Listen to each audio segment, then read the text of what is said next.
जय हिंद दोस्तों। स्वागत है आप सभी का इस वीडियो में। तो इस वीडियो में हम फंडामेंटल राइट्स का नेक्स्ट टॉपिक यानी कि हम कल्चरल एंड एजुकेशनल राइट्स ये देखने वाले हैं। अब आप सभी को पता होगा हम जो लक्ष्मीकांत किताब है वो कवर करने की कोशिश कर रहे हैं और लक्ष्मीकांत किताब का हमने काफ़ी पार्ट जो है वो कवर कर लिया है। जो फर्स्ट सेक्शन है वो हमने ऑलमोस्ट कवर कर लिया है। सिर्फ फंडामेंटल राइट्स और डायरेक्टिव प्रिंसिपल जो है ये दो टॉपिक बाकी है, क्योंकि फंडामेंटल राइट्स के पहले के जो टॉपिक्स है वो सारे हमने कवर कर लिए हैं और डायरेक्टिव प्रिंसिपल्स के बाद की भी जो है बेसिक स्ट्रक्चर तक वो हमने कवर कर लिया है। तो अब हमारे पास फंडामेंटल राइट्स के भी जितने सेक्शन हैं इससे पहले के वो हमने सारे कवर कर लिए रिलीजन तक। अब इसके बाद सिर्फ कल्चरल एंड एजुकेशनल राइट, उसके बाद कॉन्स्टिट्यूशनल रेमिडीज़ और उसके बाद जो एक्सेप्शनल्स है वो मतलब दो वीडियोस में कवर हो जाएंगे। तो मतलब हमारा फंडामेंटल राइट जो है ये पूरा कवर हो जाएगा। और अभी मेंस की एग्ज़ाम ख़त्म हो चुकी है, इसलिए अब मैं फटाफट जो वीडियोस है वो बनाऊंगा, फटाफट वीडियोस आपके सामने लाऊंगा। अब डिले नहीं होगा। तो आप ज़्यादा से ज़्यादा शेयर कीजिए, ज़्यादा से ज़्यादा सब्सक्राइब कीजिए और कमेंट कीजिए, लाइक कीजिए, जिससे मुझे मोटिवेशन मिलेगा और मैं आपके सामने जल्द से जल्द जो वीडियोस है वो लाने की कोशिश करूँगा। तो हम ये फंडामेंटल राइट्स हमारा दो वीडियोस में अब कंप्लीट हो जाएगा। फंडामेंटल राइट्स पूरा जो टॉपिक है वो, उसका डायरेक्टिव प्रिंसिपल जो है वो दो वीडियो का पूरा गेम है। दो वीडियो या फिर एक ही वीडियो में मैं उसे कंप्लीट कर लूँगा। अगर टाइम परमिट करता है तो एक ही वीडियो में हम कंप्लीट कर लेंगे। फिर हमारा फर्स्ट सेक्शन जो है कंप्लीट हो जाएगा। फिर हम नेक्स्ट जो सेक्शन है रिलेशन जो है federal relation, centre state relation, वो हम फटाफट फटाफट कवर करेंगे, क्योंकि पहले दो चैप्टर जो है वो एक एक वीडियो के हैं। और उसके बाद जो सेंटर स्टेट रिलेशन है वो दो या तीन वीडियो में हो जाएगा। फिर उसके बाद सब एक एक वीडियो की है प्रेसिडेंट तक। फिर प्रेसिडेंट के लिए हमें दो वीडियो लगेंगे। तो ऐसे करके हम मतलब मैं फटाफट फटाफट आपके सामने लेके आ जाऊँगा। आप प्लीज़ ज़्यादा से ज़्यादा शेयर कीजिए वीडियो को, ठीक है। तो शुरू करते हैं। इस वीडियो को आपके सामने प्रेजेंट करने वाला हूँ मैं, मयूर मोगरे। तो आप जो भी वीडियो अपडेट्स होते हैं या फिर जो भी आपकी क्वेरीज़ है वो आप फेसबुक पर मैसेज कर सकते हो, मयूर मोगरे नाम से आप सर्च कर सकते हो, फेसबुक पर फॉलो कर सकते हो, या फिर आप मेल कर सकते हो बीन। अब काफ़ी मेल आते हैं, काफ़ी फेसबुक पर मैसेज भी आते हैं, तो उस वजह से थोड़ा मैसेज करने में, रिप्लाई करने में डिले जाता है। तो आप प्लीज़ पेशेंस बनाए रखिए और इंस्टाग्राम पर भी आप फॉलो कर सकते हो। तो आइए शुरू करते हैं। तो सबसे पहले हम देखेंगे protection of interest of minorities, मतलब आर्टिकल 29। अब आर्टिकल 29 हमें देखना है। इसमें आर्टिकल 29 में क्या दिया हुआ है कि protection of interest of minorities, मतलब जो भी माइनॉरिटीज़ है। अब माइनॉरिटीज़ और मेजॉरिटीज़ में क्या है कि जो कम्युनिटी बहुत ज़्यादा तादाद में है वो मेजॉरिटी हो गई, बराबर है। अब जो हमारा पार्लियामेंट है उसमें मेजॉरिटी किसकी है? बीजेपी की है, क्योंकि वहाँ पे बहुत सारे लोग जो है वो बीजेपी के हैं। तो इस वजह से माइनॉरिटी किसकी है? तो कांग्रेस की है, क्योंकि काफ़ी कम लोग हैं उनके। तो इस तरीके से जो भी माइनॉरिटी है, माइनॉरिटी एक ही रहेगी क्या? सिर्फ कांग्रेस है क्या? तो कांग्रेस नहीं, बाकी भी पार्टीज़ है वो भी माइनॉरिटीज़ में आती है। तो यहाँ पर क्या है, यहाँ पर जितनी माइनॉरिटीज़ है उनका प्रोटेक्शन करना, उनके इंटरेस्ट का प्रोटेक्शन करना, इसे हम बोलेंगे protection of interest of minorities. तो ये आर्टिकल 29 में आता है। आर्टिकल 29 के हिसाब से ये बोलता है कि any section of citizen residing in any part of India having a distinct language, script और culture of its own shall have the right to conserve the same. मतलब क्या है कि यहाँ पर इतने सारे स्टेट्स हैं, 29 स्टेट्स हैं। 29 स्टेट्स में अलग अलग टाइप के लोग रहते हैं, अलग अलग रिलीजन के लोग रहते हैं, अलग अलग कल्चर के लोग रहते हैं, जिनकी अलग अलग लैंग्वेजेस है, बराबर है। तो ये सारी जो डिस्टिंक्ट लैंग्वेजेस है, जैसे महाराष्ट्र में मराठी है, गुजरात गुजराती गुजरात में है, तो उस तरीके से जितनी भी अलग अलग लैंग्वेजेस है उन सब के अलग अलग कल्चर होते हैं, बराबर है। तो वो जो कल्चर है सारे कंजर्व कर सकेंगे, जो लोग हैं वो उन्हें कंजर्व करने का हक है, ठीक है। तो यहाँ पर क्या करना है, जो माइनॉरिटीज़ है उनकी जो डिस्टिंक्ट लैंग्वेजेस है, डिस्टिंक्ट कल्चर है, उन्हें प्रोटेक्ट करने का हक उन्हें दिया गया है। मतलब जैसे कि यहाँ पर देखिए, यहाँ पर अब यहाँ पर अलग अलग कल्चर के यहाँ पर लोग हैं, बराबर है। अलग अलग स्टेट में यहाँ उनका जो है वो रेसिडेंस है। उसके बाद उनके अलग अलग कल्चर रहेंगे, अलग अलग लैंग्वेजेस है, अलग अलग स्क्रिप्ट्स है। तो ये सारी चीज़ें हैं वो उन्हें प्रोटेक्ट करने का हक है। मतलब यहाँ तात्पर्य क्या है बोलने का कि हमारी संस्कृति, हमारी विरासत, जो हमारी संस्कृति है वो हमें प्रोटेक्ट करने का हमें हक है। हमारी जो विरासत है वही हमारी संस्कृति है। तो इस तरीके से यहाँ पर काम होता है, ये कहता है आर्टिकल 29, ठीक है। अब उसके बाद हम नेक्स्ट चलते हैं, protection of interest of minorities में आर्टिकल 29 और क्या कहता है। और कहता है कि no citizen shall be denied admission into any educational institution maintained by the state और receiving aid out of state funds on the grounds only of religion, race, caste, language. मतलब यहाँ पर क्या बोला हुआ है, कोई भी सिटीजन वो किसी भी एजुकेशनल इंस्टीट्यूट में डिनाइड नहीं किया जाएगा उसका एडमिशन। बराबर है, मतलब आप अगर किसी भी इंस्टीट्यूट में चले गए, वहाँ पर आपको डिनाई नहीं किया जाएगा एजुकेशन लेने के लिए या उसमें एडमिशन लेने के लिए। बट यहाँ पर कंडीशन क्या है, एजुकेशनल इंस्टीट्यूशन मेंटेन किसने किया हुआ होना, तो बाय द स्टेट और receiving aid out of state funds on ground only of. अब इतने ही कंडीशन यहाँ पर दिए हैं, जैसे रिलीजन, रेस, कास्ट, लैंग्वेज। अब इससे व्यतिरिक्त अगर कोई भी कंडीशन आती है तो उस पर डिनाई किया जा सकता है। ठीक है, ये है right to equality. Anyways, religion, race, caste, language, इस पर जो है इस पर डिनाई नहीं कर सकते हैं। तो deny admission into any educational institution maintained bye, किसने मेंटेन किया होना, बाय स्टेट और receiving aid out of state fund. अब ये जो एजुकेशनल इंस्टीट्यूशन होते हैं ये कौन कौन से टाइप के होते हैं, ये हमने लास्ट जो रिलीजन था, रिलीजन के चैप्टर में अच्छे से देखा था। तो वो आप fundamental right to freedom of religion जो है वो आप टॉपिक देख लोगे तो उसमें मैंने अच्छे से कवर किया हुआ है। उस कौन कौन से इसमें एडमिशन जो है वो परमिट की जाती है, कौन कौन से टाइप के एजुकेशनल इंस्टीट्यूट्स है, वो सारे हमने उसमें कवर किए थे। तो जैसा कि आप यहाँ पर देख सकते हो, ये पूरा यहाँ पे मैंने कवर किया हुआ है, तो यहाँ पर आप देख सकते हो। ठीक है, तो आप वो वीडियो ज़रूर देखिए। तो चलते हैं नेक्स्ट इसमें। तो अब देखिए यहाँ पर क्या हो रहा है, द फर्स्ट प्रोविजन। अब पहला जो प्रोविजन है जो हमने आर्टिकल 29 का फर्स्ट पार्ट देखा था, जिसमें हमने किसकी फ़ोटो देखी थी, तो जिसमें हमने हमारी संस्कृति हमारी विरासत जो देखी थी। ठीक है, ये जो हमने देखा था यहाँ पर आर्टिकल 29, तो यहाँ पर हमने क्या देखा था कि जो लोग है, पर्टिकुलर इंसान, उसके बारे में बोला गया है, मतलब ग्रुप के बारे में बोला गया है। बराबर है, जैसे कि जो स्टेट में अलग अलग कल्चर है, स्टेट में अलग अलग लैंग्वेजेस है लोगों की, उसके बारे में बोला गया है, मतलब राइट ऑफ ग्रुप बोला गया है। बराबर है, प्रोटेक्ट किसको कर रहे हैं हम, right of group. While second provision, second कौन सा है, तो वो जैसा मैंने एजुकेशनल इंस्टीट्यूशन बताया था उसमें क्या है, अगर आप गए तो बराबर है, अब आपकी कम्युनिटी जो है, आपकी कम्युनिटी का एक डिस्टिंक्ट कल्चर होगा, डिस्टिंक्ट लैंग्वेजेस होगी, वो प्रोटेक्ट करता है फर्स्ट पार्ट। लेकिन आपको इंडिविजुअली आपको किसी भी एजुकेशनल इंस्टीट्यूट में डिनाइड नहीं किया जाएगा। वो मतलब यहाँ पर क्या हो रहा है, सेकेंड प्रोविजन इंडिविजुअल जो सिटीजन है, right of individual and citizen, इनको मेंटेन करता है। ठीक है, मतलब क्या है, जो फर्स्ट पार्ट है वो हमारी संस्कृति हमारी विरासत, मतलब एक ग्रुप, एक पर्टिकुलर सेक्शन ऑफ ग्रुप, इनके राइट जो है कि उनका जो रिलीजन है, उनका जो कल्चर है, उनके जो डिस्टिंक्ट लैंग्वेजेस है, उसे प्रोटेक्ट करना है, मतलब हमारी संस्कृति हमारी विरासत। और जो सेकंड है वो एक इंडिविजुअल के बारे में बात करता है। ठीक है, तो इंडिविजुअल के बारे में बात करने वाला सेकंड पार्ट हो गया, फर्स्ट पार्ट बात करता है ग्रुप के बारे में। तो आइए चलते हैं हम नेक्स्ट टॉपिक की तरफ। तो यहाँ पर क्या है, article 29 grant protection of both religious minorities as well as linguistic minorities. बराबर है, मतलब यहाँ पर रिलीजियस माइनॉरिटीज अगर कोई है तो उनके भी राइट जो है वो प्रोटेक्ट करता है, और अगर लिंग्विस्टिक माइनॉरिटी है कोई तो उनके भी जो राइट्स है वो भी यहाँ पर प्रोटेक्ट करता है आर्टिकल 29।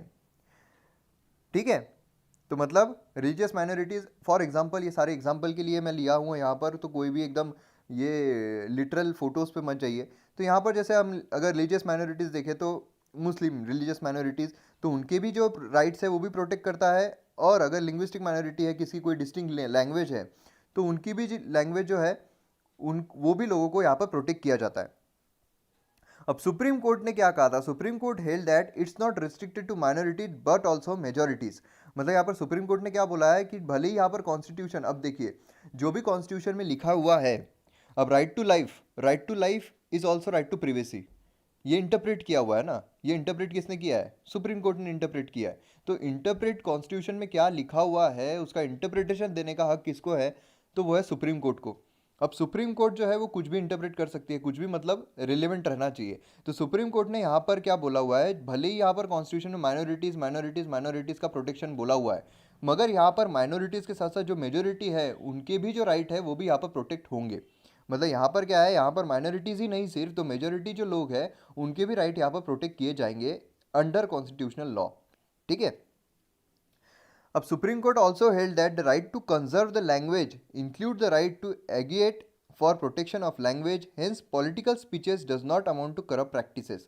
मतलब यहाँ पर क्या है कि अपने जो भी राइट्स है वो हम कंजर्व कर सकते हैं, हमें वो कंजर्व करना है। ठीक है, अब हमारे राइट जो हम कंजर्व कर रहे हैं, तो ये ज़रूरी नहीं है कि जो पॉलिटिकल लोग होते हैं, जो पॉलिटिशियंस होते हैं, वो कोई भी स्पीच देते हैं कि हमारी जो संस्कृति है हमें बचा कर रखनी है, हमारी जो लैंग्वेज है हमारे बचा कर रखनी है। तो ये अगर कोई स्पीच देते हैं तो ये ऐसा नहीं होगा कि ये इक्वालिटी नहीं है करके, ये मतलब इनइक्वालिटी फैला रहे हैं, इस तरीके की बात नहीं होगी, ये करप्ट प्रैक्टिसेस में नहीं आएगा। ठीक है, मतलब फॉर एग्जांपल अगर मैं आपको बताऊं तो जैसे महाराष्ट्र में ऐसे मराठी बोलनी चाहिए, जैसे जो साहब है राज ठाकरे साहब, ये क्या बोलते हैं की महाराष्ट्रात लोकांनी मराठी गर्वाने बोलली पाहिजे। तो यहाँ पर क्या है, यहाँ पर जो मराठी है, मराठी लैंग्वेज है, इसे वो प्रमोट कर रहे हैं, लेकिन इसका ये मतलब नहीं है कि वो करप्ट प्रैक्टिसेस में आएगा। ठीक है, ये उनको हक है, ये कॉन्स्टिट्यूशन के द्वारा उनको हक दिया हुआ है, बराबर है, एज पर आर्टिकल 29 ओनली। मतलब 29 जो आर्टिकल है उसके अंडर में सुप्रीम कोर्ट ने ये जो इंटरप्रिटेशन दिए है, उसके हिसाब से जो भी लोग हैं, पॉलिटिशियंस भी है, वो भी अगर कोई स्पीच देते हैं उसमें उनके लैंग्वेज के बारे में बात करते हैं कि उसे प्रिजर्व करनी चाहिए, उसे प्रोटेक्ट करनी चाहिए, तो करप्ट प्रैक्टिसेस में नहीं आएगा।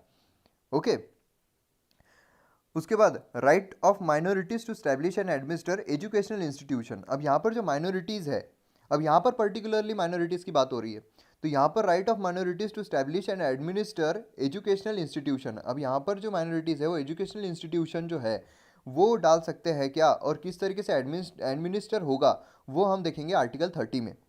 ठीक है, आर्टिकल 29 क्या है कि उनके जो भी राइट्स है, मतलब उनका खुद का जो भी होगा लैंग्वेज कल्चर, वो सब प्रोटेक्ट करने का हक आर्टिकल 29 के हिसाब से मिला हुआ है उनको। अब आर्टिकल 30 में क्या है कि उनके एजुकेशनल इंस्टीट्यूशन वो डाल सकते हैं क्या, वो किस तरीके से एडमिनिस्टर किए जाएंगे, वो आएगा आर्टिकल 30 में। तो वो हम यहाँ पर देखते हैं, all minorities shall have the right to establish and administer educational institution of their choice. मतलब जितनी भी माइनॉरिटीज़ है उनको ये हक है कि वो अपना जो एजुकेशनल इंस्टीट्यूशन है वो इस्टेब्लिश कर सकते हैं और वो एडमिनिस्टर कर सकते हैं उनके खुद के चॉइस का।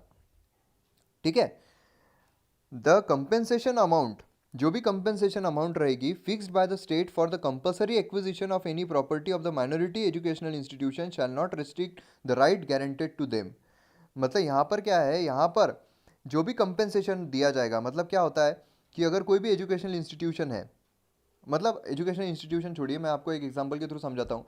जैसे किसी इंसान की खेत है, ठीक है, किसी फार्मर का खेत है कहीं पर, और अगर वहाँ पर गवर्नमेंट को कोई प्रोजेक्ट बनाना है, एयरपोर्ट बनाना है या फिर कोई भी प्रोजेक्ट डैम बनाना है, तो गवर्नमेंट क्या करती है, गवर्नमेंट जो वो ज़मीन है वो ख़रीद लेती है वो फार्मर से, और उसे जो भी कंपेंसेशन है वो दे देती है, बराबर है। मतलब फार्मर को वो पैसे मिल जाते हैं और वो जो लैंड है वो गवर्नमेंट के अंडर में आ जाएगी, वो अपना कंस्ट्रक्शन वगैरह करेंगे। अब यहाँ पर क्या होगा, कंपेंसेशन अमाउंट जो भी फिक्स करती है state for the compulsory acquisition of any property of the minority education institution. अब यहाँ पर माइनॉरिटी एजुकेशन इंस्टीट्यूशन जो है वो जहाँ पर भी होगी, अगर वो एक्विजिशन कर रहे हैं गवर्नमेंट उसका, तो कंपेंसेशन अमाउंट जो है shall not restrict the right guaranteed to them. मतलब ये रिस्ट्रिक्ट नहीं रहेगा जो भी उनको राइट दिए हुए हैं उसके लिए। ठीक है, अब यहाँ पर देखिए, यहाँ पर आता है कि in granting aid state shall not discriminate against any educational institution managed by minorities. मतलब जो भी एड देती है गवर्नमेंट, ठीक है, स्टेट कोई भी एड देती है, तो यहाँ पर क्या होगा, यहाँ पर वो डिस्क्रिमिनेट नहीं करेगी कि जैसे कोई रिलीजन या फिर कोई कम्युनिटी के लिए उनको ज़्यादा ही फेवर है तो इनको हम ज़्यादा एड देते हैं, ज़्यादा सहूलत देते हैं रैदर देन इनको, वैसा नहीं कर सकते। ठीक है, उनको सेम ही देना पड़ेगा सबको। अगर वो ग्रांट दे रहे हैं, अगर हम इतनी एजुकेशन इंस्टीट्यूशन को ग्रांट देंगे तो उतनी ही उनको देना पड़ेगा, वो उसमें कुछ भी डिस्क्रिमिनेट नहीं कर सकते हैं। ठीक है, तो अब ये जो है इसमें प्रॉब्लम ये है कि ये सिर्फ माइनॉरिटीज़ के लिए है। मतलब आर्टिकल 30 जो है ये सिर्फ माइनॉरिटी की ही बात करता है। आर्टिकल 29 हमने बोला था कि सुप्रीम कोर्ट ने इंटरप्रेट किया था कि आर्टिकल 29 जो है उसमें दोनों आ रहे हैं, बराबर है, ओवैसी साहब भी आ रहे हैं और योगी जी भी आ रहे हैं। तो इसमें क्या हो रहा है, इसमें सिर्फ माइनॉरिटीज़ आ रहे हैं आर्टिकल 30 में।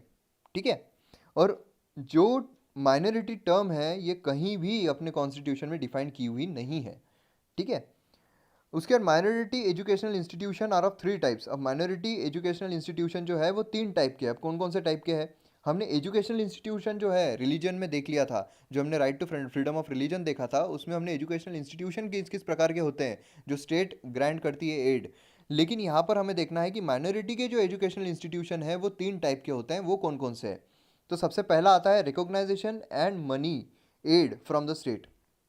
मतलब यहाँ क्या है, यहाँ वो इतने रईस है कि उनको गवर्नमेंट की तरफ से एड भी मिल रही है, पैसा भी मिल रहा है, बहुत ज़्यादा पैसा है और उनके पास रिकॉग्नाइजेशन भी है। ठीक है, मतलब क्या, तो अंबानी साहब रिकॉग्नाइजेशन भी, सब लोग पहचानते भी हैं उन्हें और पैसा भी है उनके पास बहुत सारा। तो एक हो गई ये एजुकेशनल इंस्टीट्यूशन। अब दूसरी एजुकेशनल इंस्टीट्यूशन है रिकॉग्नाइजेशन एंड नो मनी और aid from the state government. मतलब यहाँ पर क्या है, यहाँ पर रिकॉग्नाइजेशन तो है लेकिन यहाँ पर पैसा ही नहीं है। मतलब गवर्नमेंट जो है, स्टेट जो है, उन्हें ग्रांट नहीं कर रही है एड। मतलब यहाँ पर जो माल्या है उनके जैसा, पहचानते सभी है लेकिन पैसा नहीं है, अब लोगों की नज़रों में भली। तो ये हो गई दूसरी इंस्टीट्यूशन। मतलब यहाँ क्या हो रहा है, यहाँ तीसरी इंस्टीट्यूशन आती है, नाइदर रिकॉग्नाइजेशन नॉर मनी और एड। मतलब यहाँ पर कोई पहचानता भी नहीं है उन्हें और यहाँ पर उन्हें ना पैसा मिल रहा है ना एड मिल रही है गवर्नमेंट की तरफ से।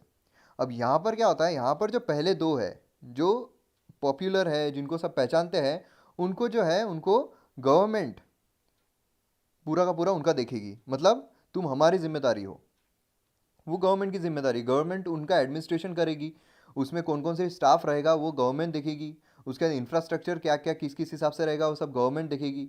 बराबर है, जो भी रिक्रूटमेंट रहेगा वो सारी गवर्नमेंट देखेगी। मतलब इसमें क्या हो रहा है, इसमें सारा जो भी जिम्मेदारी है वो गवर्नमेंट उठाएगी, ये दो लोगों का। बराबर है, एक तो रिकॉग्नाइजेशन और पैसा भी, मतलब अंबानी। बाद में रिकॉग्नाइजेशन है लेकिन पैसा नहीं है, मतलब माल्या। और तीसरी इंस्टीट्यूशन जो है, जिसको रिकॉग्नाइजेशन भी नहीं है, जिसको कोई पहचानता भी नहीं है और उनको पैसा भी नहीं मिलता है, वो तीसरी इंस्टीट्यूशन उनको बिल्कुल ही, जो गवर्नमेंट है वो भी नहीं देगी। मतलब वो तो सीधा गवर्नमेंट बोल देगी तुम कौन हो भाई। तो इस तरीके से काम होगा। ठीक है, तो ये समझने के लिए इजी जाए इसलिए मैंने इस तरीके से लिया। अब ये इंस्टीट्यूशन जो है आप तीन टाइप के कभी भूल ही नहीं पाओगे। अगर प्रीलिम्स में क्वेश्चन आता है कि तीन टाइप के एजुकेशनल इंस्टीट्यूशन कौन कौन से होते हैं, तो अब ऐसा पूछ सकते हैं या फिर ऐसा ही पूछ सकते हैं कि कौन कौन सी एजुकेशनल इंस्टीट्यूशन को जो माइनॉरिटीज़ के लिए है, उनको गवर्नमेंट जो है, गवर्नमेंट उनका पूरा एडमिनिस्ट्रेशन देखती है। तो अब वो इजी जाएगा, हमें सिर्फ दो इंसानों को याद रखना है, एक है अंबानी साहब और एक है माल्या, दो को ही याद रखना है। ठीक है, तीसरा जो फार्मर है वो रिकॉग्नाइजेशन पहचानते भी नहीं उनको कोई और पैसा भी नहीं मिलता है तो उनको गवर्नमेंट भी नहीं देखती है। तो ये हो गए तीन टाइप के। उसके बाद एक केस हुआ था जिसमें सुप्रीम कोर्ट का जजमेंट आया था। अब वो हम देखते हैं जजमेंट में क्या क्या बोला गया था सुप्रीम कोर्ट ने। तो ऐसा था कि चूज गवर्निंग बॉडीज़, मतलब जो गवर्निंग बॉडीज़ रहेगी, मतलब ये जो एजुकेशनल इंस्टीट्यूशन है उसकी बात कर रहे हैं यहाँ पर। तो एजुकेशनल इंस्टीट्यूशन में जो भी है वो गवर्निंग बॉडी जो है वो स्टेट जो है वो चूज़ करेगी। Appoint teacher and non teaching staff, जो मैं यहाँ पर बोल रहा था कि इनका एडमिनिस्ट्रेशन करने के लिए तुम हमारी जिम्मेदारी हो, तो ये जिम्मेदारी किस तरीके से उठाएगी सरकार, ये यहाँ पर बोला गया है। तो यहाँ पर appointment of teaching and non teaching staff भी होगा। एडमिट एलिजिबिलिटी ऑफ स्टूडेंट्स, जो भी स्टूडेंट्स हैं उनकी एलिजिबिलिटी क्या रहेगी, एडमिशन कैसा होगा, वो सब। Use it's properties and assets for benefit of institution, मतलब इंस्टीट्यूशन का बेनिफिट होगा उसी तरीके से उसकी जो प्रॉपर्टीज़ है, उसके जो एसेट्स है वो इस्तेमाल किए जाएंगे। Rights are for equality with the majorities, not to place minorities in advantageous position. मतलब यहाँ क्या है, यहाँ पर जो राइट्स है जो माइनॉरिटीज़ को मिले हैं वो मेजोरिटी जो है उनके साथ खड़े होने के लिए मिला है, ना कि उनको एडवांटेजियस पोजीशन देने के लिए।